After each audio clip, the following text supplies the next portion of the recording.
Olá, bem-vindos à EBD Express da Igreja Batista da Lapa.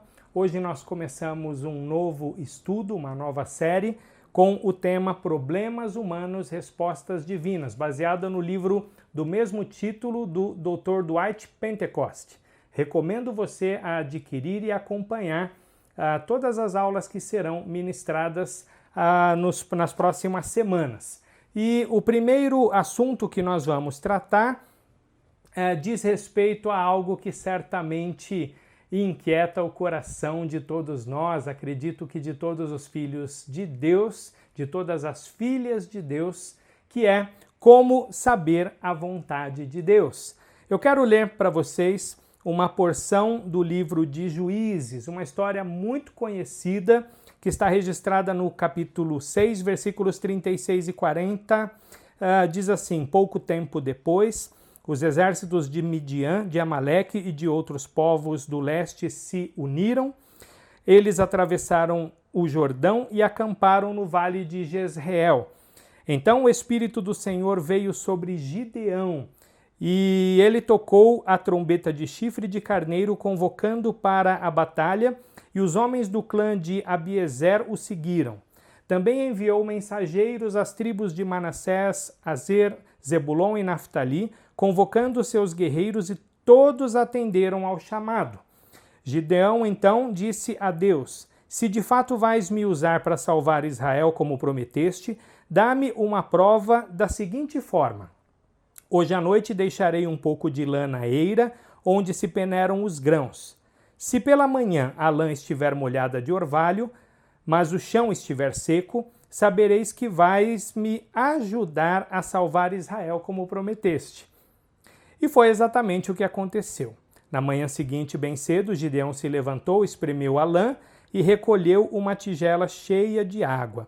Então Gideão disse a Deus: peço que não fiques irado comigo, mas que me permitas fazer mais um pedido. Deixa-me usar esta lã para mais uma prova. Dessa vez que a lã fique seca e o chão ao redor dela fique coberto de orvalho. Naquela noite, Deus fez o que Gideão havia pedido. Pela manhã, a lã estava seca, mas o chão estava coberto de orvalho. Bom, você sabe que o mundo está muito complicado, a vida está muito complexa e certamente isso faz com que conhecer a vontade de Deus para as nossas decisões, para a maneira como a gente se conduz na vida, é algo sempre fundamental para os filhos e as filhas de Deus. Sem conhecer e sem viver de acordo com a vontade de Deus, não é possível agradá-lo, né? E também não é possível experimentar a vida abundante que Jesus prometeu, né? Aquela vida de alegria, paz e vitória que ele nos oferece. Por isso, saber a vontade de Deus na nossa experiência diária é de suma importância. E aqui nós temos um exemplo muito interessante, que é do juiz Gideão, que usou uma fórmula muito simples para conhecer a vontade de Deus. Ele fez um pedido e na manhã do dia seguinte tinha a resposta sem nenhuma margem de erro. Mas evidentemente nós não vamos mais fazer como Gideão fez, né? Ninguém vai hoje em dia deixar um pedaço de lã no quintal esperando uma resposta no dia seguinte. Bom, mas então como nós podemos saber a vontade de Deus? Existem alguns passos bastante simples que nós podemos dar. Primeiro, tem a ver com a nossa atitude. Precisamos estar realmente engajados no processo de coração e mente. Lá em João, capítulo 7, versos 15 a 17, está escrito assim: os judeus que estavam ali ficaram admirados ao ouvi-lo. Como ele sabe tanto sem ter estudado? Perguntavam. Jesus lhes respondeu: minha mensagem não vem de mim mesmo, mas daquele que me enviou. Quem quiser fazer a vontade de Deus, saberá se meu ensino vem dele ou se falo por mim mesmo. Ou seja, uma atitude correta diante de Deus é necessária se nós desejamos conhecer a sua vontade, que a sua vontade seja revelada a nós. Basta ver que os judeus ali que estavam questionando a sabedoria de Jesus, eles não tinham nenhuma disposição de conhecer essa vontade. Eles simplesmente não compreendiam a vontade de Deus, não compreendiam a mensagem que Jesus estava transmitindo, nem através dos milagres que Jesus realizava.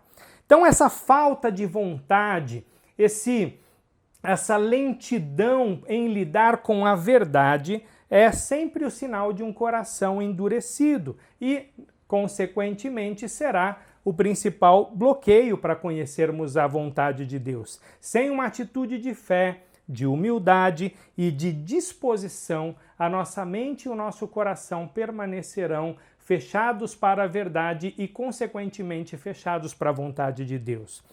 O segundo passo diz respeito a uma predisposição para obedecer. Não faz sentido você querer conhecer a vontade de Deus para uma determinada situação se você não estiver disposto a obedecer essa vontade de antemão, né? Deus mostrará a sua vontade àquele que tem um coração obediente, né? Lá em Romanos capítulo 12, verso 1, texto bem conhecido, diz assim: portanto, irmãos, suplico-lhes que entreguem seu corpo a Deus por causa de tudo que ele fez por vocês, que seja um sacrifício vivo e santo, do tipo que Deus considera agradável. Essa é a verdadeira forma de adorá-lo. Então, quem está disposto a obedecer à vontade de Deus é quem irá conhecer essa vontade. Mas, se nós tivermos dúvida, ou se nós tivermos uma falta de vontade ou medo do preço que será necessário pagar pela obediência, a vontade de Deus permanecerá encoberta para nós. A vontade de Deus não é para ser simplesmente ou somente apreciada ou debatida, mas é para ser cumprida, para ser realizada. Portanto, para conhecer a vontade de Deus, se apresente sem reservas com a intenção de obedecê-la. Diga ao Senhor na sua oração: Senhor, eu desejo conhecer a tua vontade porque eu quero viver em obediência a ela, né? E ainda lá em Lucas 6,46 está escrito: por que vocês me chamam Senhor, Senhor, se não fazem o que eu digo, né? A obediência, ela é um sinal de que um dia nós fomos salvos e que nos tornamos discípulos de Jesus e cidadãos do seu reino.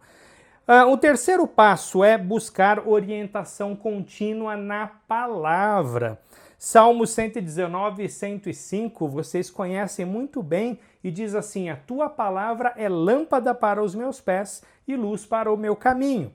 A situação de Gideão parece ser mais confortável do que a nossa, mas na verdade não era. Por quê? Porque no tempo de Gideão não havia quase nada da Bíblia escrita. Hoje nós temos a Bíblia completa, nós temos a palavra, a vontade de Deus revelada, e ela é infalível, ela é inerrante e ela é suficiente para nós. Por isso Deus tratou Gideão daquela maneira, porque de certa forma a prova que Gideão fez para com Deus foi uma prova bastante infantil, né?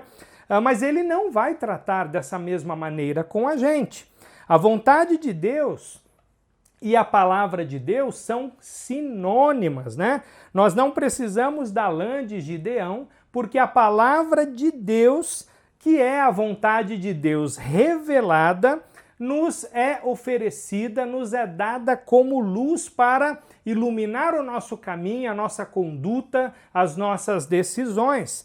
A palavra de Deus, quando não nos oferece uma resposta direta para alguma questão, alguma situação, com toda certeza trará princípios gerais que nos ajudarão a nos conduzir em qualquer situação da vida.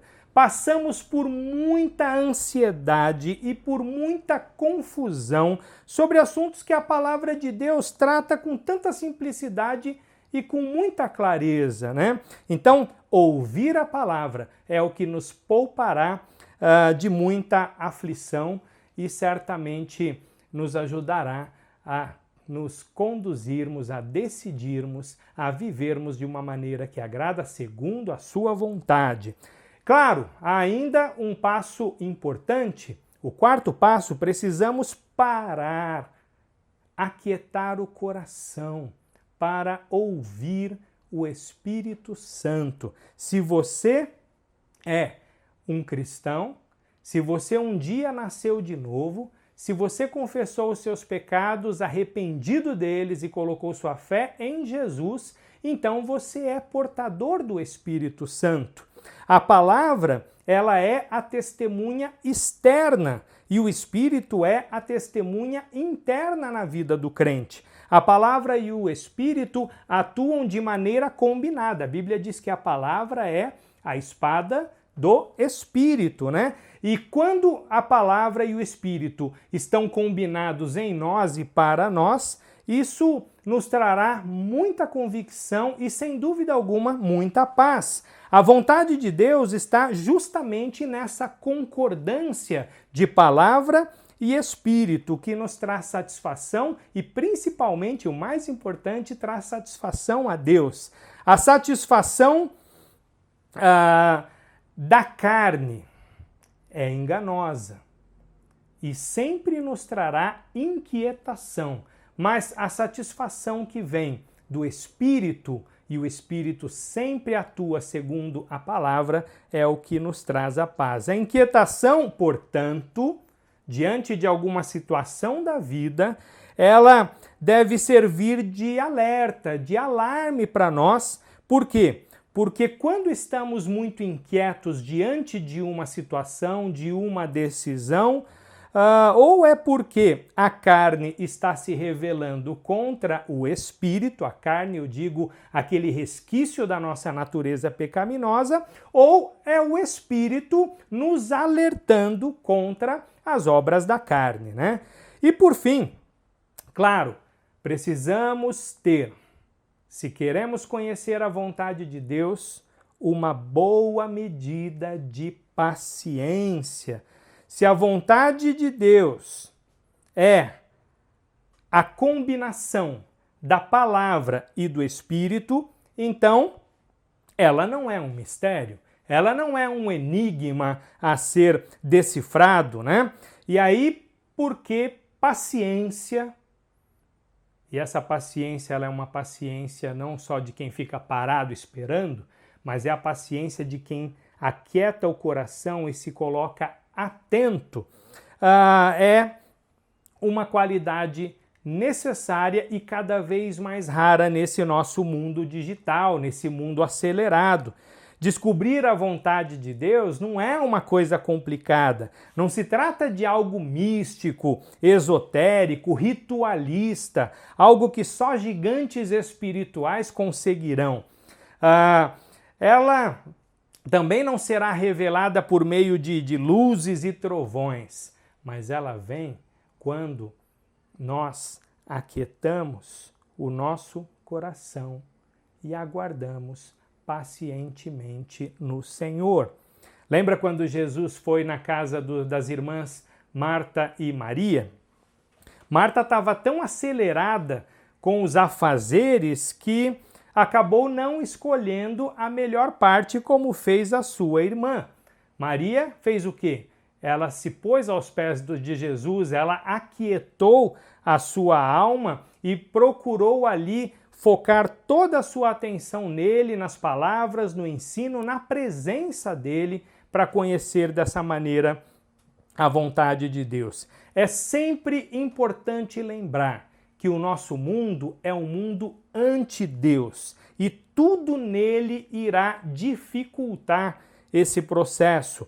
Por exemplo, o ritmo do mundo, esse ritmo caótico, acelerado, sempre fará de tudo para não nos permitir separar um tempo para oração, para meditação na palavra, para acalmar o coração, para fazer, de fato, da sua casa, do seu quarto, do seu escritório, ou até do banheiro da sua casa, um santuário, um templo, onde você poderá crescer na comunhão com Deus e conhecer a sua vontade, né? Muita coisa certamente ainda poderia ser dita, o tempo não permite. Existem muitos bons livros, aulas e pregações a respeito desse assunto. Mas eu preciso concluir. E como eu preciso concluir, eu quero concluir dizendo a você que viver segundo a vontade de Deus nunca será fácil no mundo caído, mas certamente é o que nos trará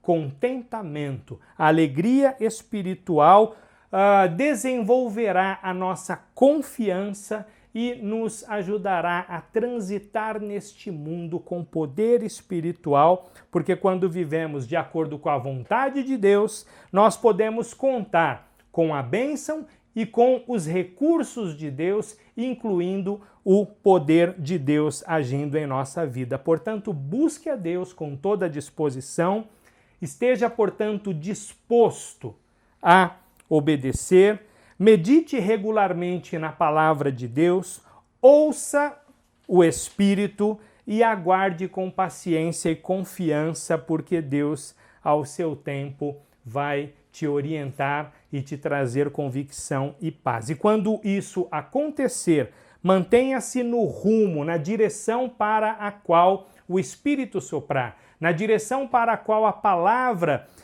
apontar, assim como fez Gideão, porque dessa forma você será sempre vitorioso em Cristo Jesus. Deus abençoe, até a próxima aula.